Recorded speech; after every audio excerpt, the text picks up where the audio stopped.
Ngifuna uJesu 46. Azenzele kabusha.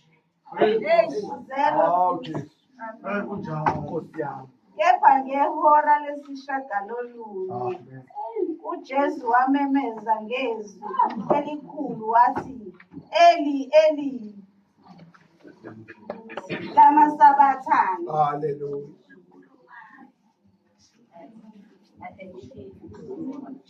Ukuthi uNkulunkulu wami, ungishiyelani na?